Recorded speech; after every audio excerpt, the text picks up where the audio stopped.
Hello, loan officers. This is Ben, the Real Estate Pro. Thanks for coming. I'm glad you are here, and I'm going to get straight to the point.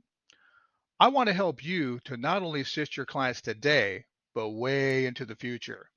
If they need to refi down the road, or perhaps they need to purchase another property, I want them to call you first. Now, you may already have this relationship with your clients, but what if you could provide more value and a better product than your competition? Sound good? I believe by teaming up with me, we can accomplish exactly that. First, let me tell you about me and how I do business. I've been in real estate for over 20 years, and I take fiduciary duty very seriously. Unfortunately, many agents can't spell the words fiduciary duty, let alone practice it. My point is the client comes first. Second, I stay in my lane. You're the loan officer. You won't have to worry about me speaking out of turn or getting involved in your wheelhouse. I trust you will do the same for me. So, how do we work with each other? Well, let's talk about what type of client best fits my business. What's interesting is my business model is similar to how an LO would operate.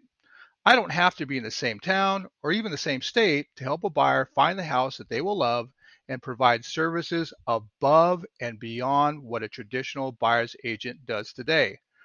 Perhaps you have a client that has already identified the property they wish to purchase, or they are a sophisticated investor who is very experienced. Maybe this is the second, third, or even fourth house your client has purchased in their lives. In other words, they've been around the block a bit. Also, you might be working with a new generation of buyer who likes to be hands-on in the home buying process and is very concerned about the cost associated with hiring a buyer's agent. This is one you're going to want to remember. These are the types of clients my business model is built for. Now, I can still help those buyers that need a lot more guidance. We just need to find a local agent to get them the help they need. An agent that shares our values and is willing to keep the needs of our client first. Next, let's talk about the process. Normally, a buyer gets you involved during pre-qual and when an offer is accepted. With me, I'm going to need your input even before and when an offer is being submitted. My goal is not only to find a great home for our client, but to get their offer accepted with the best terms possible. It's a bit of a lost art in my industry. Now, you may be asking, how do we do that? Well, let me show you. All right, guys, so let me show you how this works. So this is my high-tech Word document here that I put in a PDF format. And I used this in a separate video that I did that was more generally made towards consumers and possible buyers that are thinking about hiring me for their services.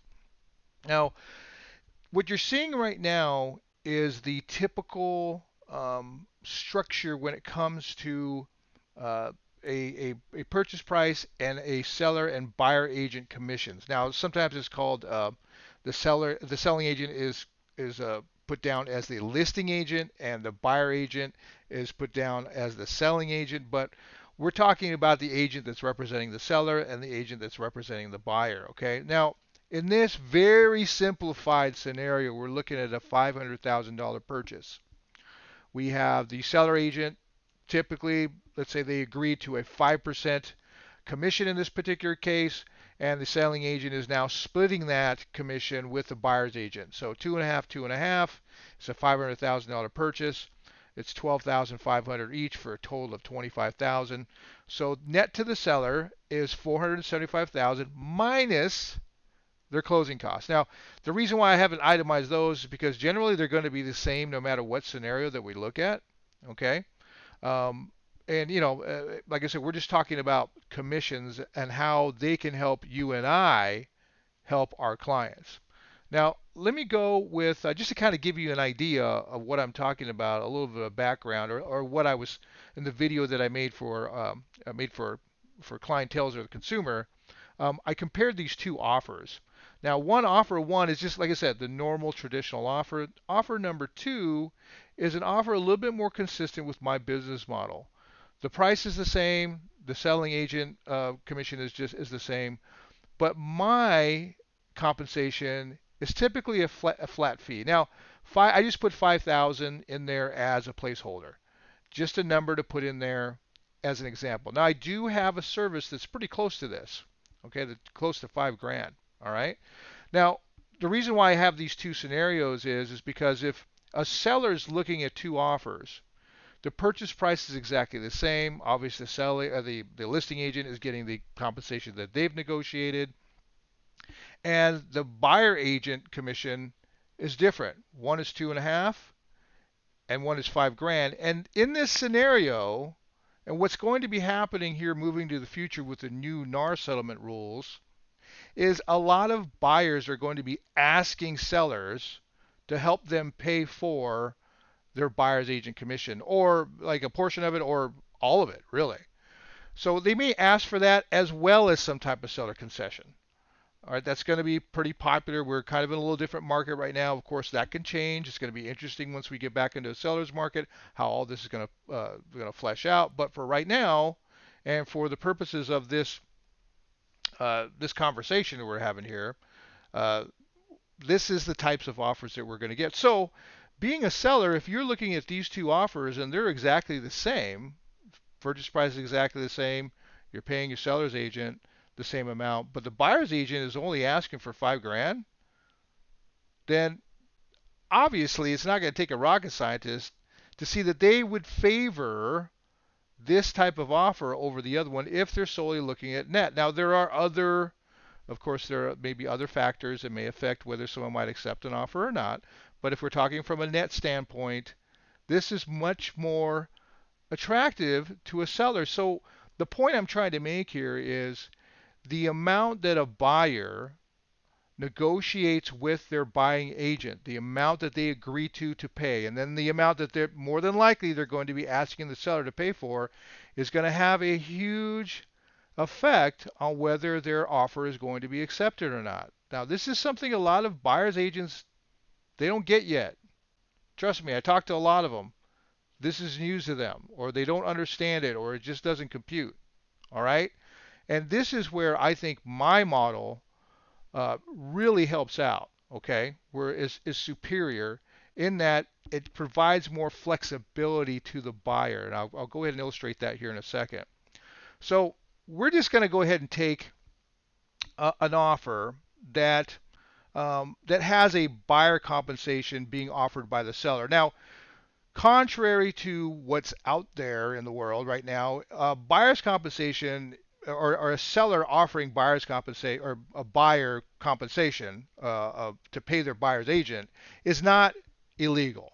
Okay, it just can't be advertised on the MLS. All right, and the reason for that is because the DOJ and this lawsuit, the Sister Burnett lawsuit, wanted to get rid of steering. Make a long story short, they just didn't want agents to be able to go on MLS and look up properties based on what's being paid as a commission.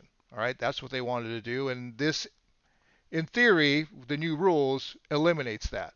Okay, but let's just go ahead and say that this particular seller is offering 3% buyer's compensation as an example. Okay, it could be lower than that, it could be higher than that. But like I said, I'm just trying to get through the concept here. All right, so it's a $500,000 purchase. I like to use nice simple numbers. We have a seller's agent that's getting 2.5%, $12,500. Now the seller is offering a buyer's agent commission of 3%. So they're very motivated to try and find a buyer out there for their property, and in this particular scenario. And that's $15,000. So the net that they're willing to accept, okay, straight off day one, is $472,500. Because if they're advertising or letting it be known, like I said, not on the MLS, but maybe the selling agent they have it on their website, or maybe they're just conveying to agents that call them and say, hey, yeah, my seller was offering 3% to the buyer's agent in order to help out the buyer. Okay, because you have to remember, now under the new rules, the buyer has to go into an agreement with their agent even before they can look at one property, okay, before they open one door. So that number is going to be established. It could be 1.5%, 2%, it could be a flat fee, even before they open any doors or look at any houses. So when it comes time for a buyer to make an offer, they're going to offer whatever that agreement, whatever that number is, 2%, 2.5%, whatever. Okay. Now, in this particular case, if we were looking at buyer's compensation agreed upon between the buyer and the agent, in my model, let's just say it's $5,000. Okay. But the seller is offering $15,000, just like in our example here. Well, then we have something called an overage. Okay. A commission overage of $10,000 in this scenario. Now, there are three different ways that we can attack this. Okay. Now, scenario number one, we keep the purchase price the same. Obviously, the selling agent is getting whatever they're getting. We don't have to even mess with that. But we can ask the seller to pay $5,000 in agent commissions. Okay. We can also ask the buyer or the seller to convert that $10,000 overage in our scenario to a seller concession. Now, this is where you as a loan officer may become very interested, because that seller concession, you can discuss with your client as far as how you want to handle that. Maybe it might be best to buy the rate down. Maybe there's, all kinds of things that you could do, or they can just, buy the rate down, pay for some other costs. Perhaps they can, just put it towards their non-recurring or recurring closing costs. So that those funds are available to you. Now, we're not even talking about, it may be possible that the seller's already offering seller concession. Maybe they're offering $10,000 worth of seller concession already. And then we can just turn around and ask them, say, hey, look, instead of offering my agent 15 grand, let's convert that 10 grand over to seller concession. Let's add in the other seller concession, and let's go ahead and make it $20,000 worth of seller concession. So we can get together, and this is where it's really, really important. Is, like I said in my previous slide video that I had, is we're going to get together when we put this offer together. We're going to get together with the buyer. We're going to advise the buyer. You're going to advise them as far as how the loan goes. I'm going to advise them as far as how the offer is. But we're going to put our heads together, and we're going to put an offer together that's going to not only get them the funds that they need in order to do whatever it is they want. Let's just say in this scenario that they want funds to help buy down a rate, or maybe maybe there's a particular rate that they have to get to in order to qualify, right? Whatever they may want to do with those funds, they may elect to use it to help you get the loan that they need in order to get into that house. Okay. Now, me being a former California loan officer, I know that there's a difference between lender paid compensation and borrower paid compensation. Now, when interest rates were really low over the last few years, like 2 or 3%, most loan officers did lender paid compensation because the rate was really low, didn't have to charge a loan origination fee, just made it look really good. Okay. Now we're in a different environment. So this is where you may have a client that may be a little strapped for cash. Maybe you have to go lender paid because they're struggling to come up with their down payment and their closing costs. Well, now there's the possibility that you can go borrower paid, use the seller concession to charge a loan origination fee, but provide that much lower rate to your client. Now, that's going to depend on you. Whatever you and your client get together and talk about. But now you have something that your competition doesn't have. You have an agent that works this way, that is not only going to get you involved in at times that normally most agents wouldn't even think about talking to you. I mean, how many times has this happened, guys? You go ahead and tell your client, hey, they qualify for a certain amount, but the agent goes out and shows them properties that are well above that number. Now you're scrambling to try and figure out a way to get your client into that property. And that could affect, and you know this, that could affect their rate. That could affect the terms of their loan, depending on, how out of whack the agent, or how out of whack the purchase price of their property, the one they selected, is. This way, you have a little more input. as to what goes on, how the offer is going to be structured.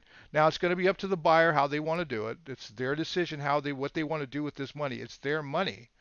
But it gives us the opportunity to it gives us the opportunity to give your client a lot more options that a normal agent would never even talk to them about. And the reason why is because let me go up to the top scenario here. Is because normally this is traditionally what you guys are probably used to. You couldn't touch this. These funds were the agent's funds. Okay, they were earmarked that way, and there's no way, not most agents. Now, I've taken haircuts for clients before. Okay, so I'm not saying it doesn't happen, but that usually only happens if it has to happen. Okay, so but here in this scenario, if I'm having a buyer or I'm sorry, a seller offer a certain amount of money, I've already agreed to do my job at a certain amount. Let's say this 5,000. Well, it is my fiduciary duty to look at, hey, look, this is what the seller is putting on the table. How can we take advantage of this? How can we make this favorable for our client? And like I said, it may be favorable to you because, let's face it, most buyers when they're purchasing a property, they're looking for the best terms possible when it comes to interest rate and closing costs.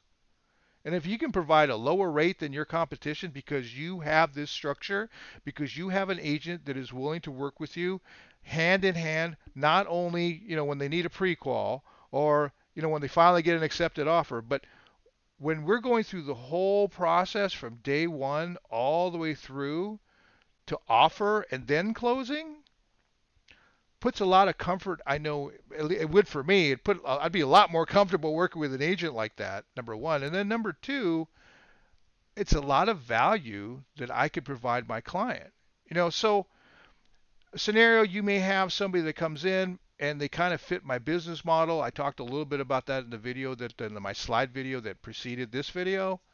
Um, if you could provide them, say, hey, look, I know an agent that provides this service that can help you find a property, and that really has a unique way of looking at really getting your offer accepted, which I think is very powerful because like I said in the slide video, it's a lost art.